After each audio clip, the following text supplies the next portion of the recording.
السلام علیکم ناظرین کرام، نئی ویڈیو میں آپ کو خوش آمدید کہتے ہیں۔ پاکستان تحریک انصاف نے جمعے کو انٹرا پارٹی الیکشن کرانے کا فیصلہ کیا ہے، جو کہ الیکشن کمیشن کے حکم کے مطابق ہے۔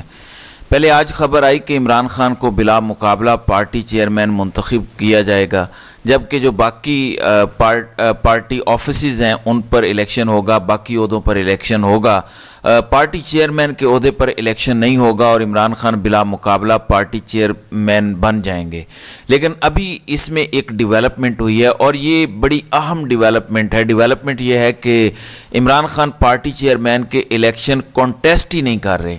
یہ سنیں ذرا، شیر افضل مروت جیل کے باہر کھڑے ہو کے کیا کہہ رہے ہیں، ذرا سنیں۔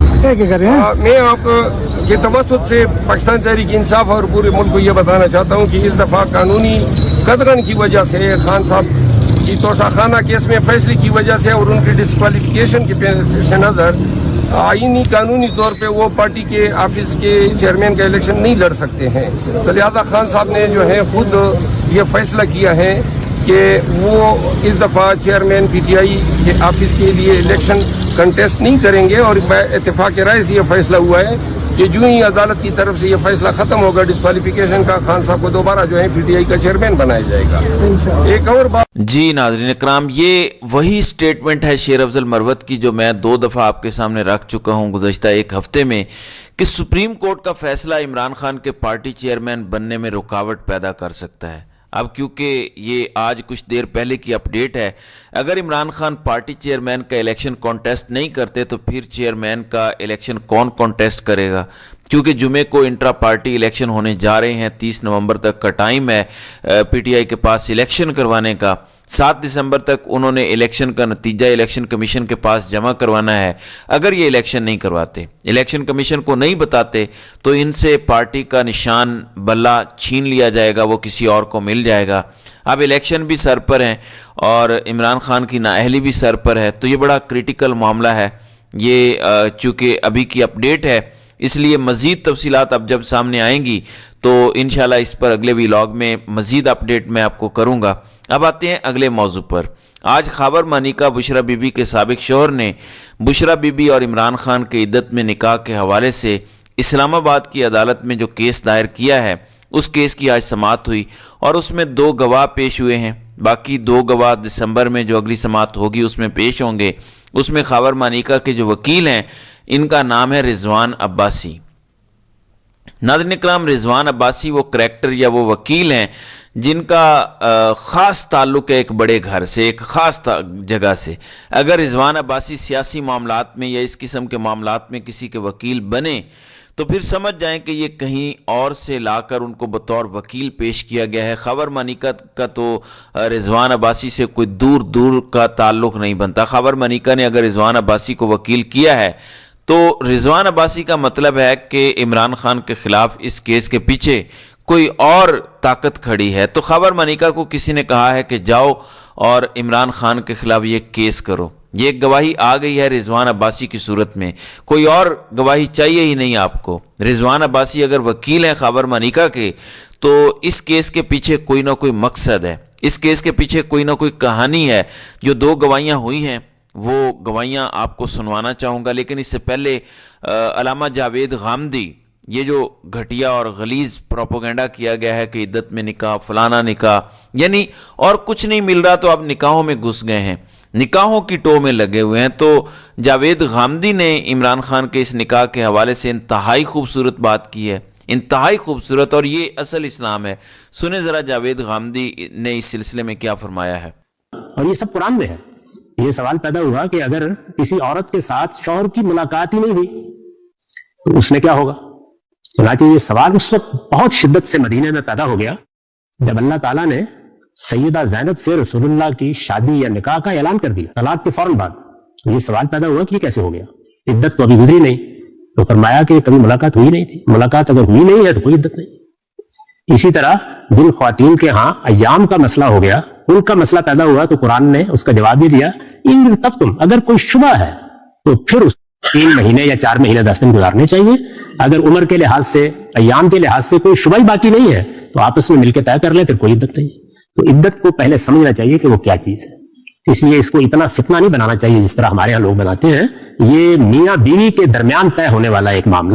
جی، اس میں غامدی صاحب نے یہ کہا ہے کہ جو کہا ہے یہی بات عمران خان اور بشرا بی بی کے نکاح کے بارے میں خاور مانیکا نے کہی کہ بشرا بی بی مجھ سے کافی عرصے سے ناراض ہو کر اپنے میکے جا چکی تھی. جب وہ میکے جا چکی تھیں اور شوہر اور بیوی کے درمیان کوئی تعلق ہی نہیں تھا، شوہر اور بیوی کے درمیان کوئی رشتہ ہی باقی نہیں تھا، تو اب ان کا عدت کا دورانیہ مکمل کرنا ان کے لیے شاید ضروری نہیں تھا. غامدی صاحب نے تو رسول کریم صلی اللہ علیہ وآلہ وسلم کی زندگی سے اور ایک ام المومنین کا واقعہ آپ کے سامنے رکھ دیا، تو اس کے بعد تو میرا نہیں خیال کہ کوئی رائے میرا دینا باقی بنتی ہے. بہرحال جو آج سماعت ہوئی ہے وہ جلدی سے میں آپ کے سامنے رکھتا ہوں. اسلام آباد کی سیشن کورٹ میں یہ کیس چلا اور اس میں سب سے پہلے مفتی سعید گواہ کے طور پر پیش ہوئے. انہوں نے اپنا بیان ریکارڈ کروایا. سول جج قدرت اللہ نے سوال کیا کہ کیا آپ اردو میں بیان دینا چاہیں گے؟ تو مفتی سعید نے کہا جی ہاں، میں اردو میں بیان ریکارڈ کروانا چاہوں گا. پھر سول جج نے کہا کہ بیان دینے سے پہلے آپ کو حلف دینا پڑے گا. تو مفتی سعید نے کہا کہ جی ٹھیک ہے، میں حلف دینے کو تیار ہوں. اور انہوں نے حلف اٹھایا کہ میں اللہ کی قسم کھا کر کہتا ہوں کہ میں جو کچھ کہوں گا عدالت میں، جو کچھ بیان دوں گا وہ سچ ہوگا اور میں جھوٹ نہیں کہوں گا. اور میرا بیان یہ ہے کہ عمران خان اور بشرا بی بی نے جان بوجھ کر مجھ سے غیر شرعی نکاح پڑھوایا. پھر جج نے سوال کیا کہ نکاح پڑھوانے کے لیے آپ کو لاہور میں کہاں لے کر گئے؟ جج کے سوال پر گواہ مفتی سعید گھر اور جگہ بتانے میں ناکام رہے. پھر مفتی سعید نے کہا کہ عمران خان سے میرے بڑے اچھے تعلقات تھے اور میں ان کی پی ٹی آئی کی کور کمیٹی کا رکن بھی تھا. 1 جنوری 2018 کو عمران خان نے مجھ سے رابطہ کیا کہ انہوں نے بشرا بی بی سے لاہور نکاح پڑھوانا ہے. جج نے مفتی سے سوال کیا کہ آپ صفحے سے دیکھ کر کیوں کو پڑھ رہے ہیں؟ لکھا ہوا پڑھنا تو جھوٹ ہوتا ہے. صفحہ ہٹا دیں اور بیان زبانی ریکارڈ کروائیں. اب اس بیچارے کو لکھ کے کسی نے دے دیا ہوگا کہ یہ جا کے پڑھو اور وہ پڑھ رہا ہوگا. تو مفتی نے کہا کہ عمران خان کے کہنے پر میں ڈیفنس لاہور گیا. لاہور میں وہاں اور بھی لوگ موجود تھے، بشرا بی بی کی بہنیں بھی تھیں. بشرا بی بی کی بہن سے پوچھا کہ کیا نکاح کے شرعی لوازمات پورے ہیں؟ تو بشرا بی بی کی بہن نے کہا کہ جی بالکل نکاح پڑھایا جا سکتا ہے. اس کا مطلب ہے فیملی میں نکاح ہوا ہے، چپکے تو نکاح نہیں ہوا. پھر جج نے مفتی سعید سے سوال کیا کہ آپ کتنے نکاح اب تک پڑھا چکے ہیں؟ تو مفتی نے جواب دیا کہ جی میں تو بے شمار نکاح پڑھا چکا ہوں اور دوستوں کے نکاح میں اکثر پڑھا دیتا ہوں. تو جج نے کہا کہ اگر خاور مانیکا کے وکیل رضوان عباسی دوسری شادی کریں تو آپ ان کا نکاح پڑھائیں گے؟ تو جج کے اس جملے پر سب ہنسنے لگے. تو جج نے سوال کیا کہ عدت کے حوالے سے آپ نے بشرا بی بی سے کیوں نہیں پوچھا؟ مفتی سعید نے جواب دیا کہ ہمارے ہاں خاتون سے ایسا کچھ نہیں پوچھا جاتا. بھائی یہ شریعت کا تقاضا تھا. آپ نے بشرا بی بی سے کوئی لغو گفتگو تو نہیں کرنی تھی یا گانا تو نہیں سننا تھا. یہ شرعی تقاضا تھا. نکاح سے پہلے ایک طلاق یافتہ عورت ہے، آپ بطور مفتی نکاح خواں کے پوچھ رہے ہیں کہ بھئی آپ کی عدت مکمل ہوئی ہے یا نہیں ہوئی. تو یہ کیوں نہیں پوچھا آپ نے؟ تو نکاح پڑھانے کے بعد عمران خان اور بشرا بی بی اسلام آباد بنی گالا کے گھر میں رہائش پذیر ہو گئے. مفتی صاحب پھر کہتے ہیں کہ فروری 2018 میں مجھ سے عمران خان نے دوبارہ رابطہ کیا اور مجھے انہوں نے بتایا کہ عمران خان اور بشرا بی بی کا نکاح دوران عدت ہوا ہے. تو جج نے سوال کیا کہ کس نے آپ سے رابطہ کیا کہ آپ دوبارہ نکاح پڑھانے کے لیے جائیں؟ اس پر مفتی سعید نے بتایا کہ مجھے یاد نہیں کہ مجھ سے کس نے رابطہ کیا. مفتی سعید کے بعد پھر اون چودھری نے اپنا بیان ریکارڈ کروایا.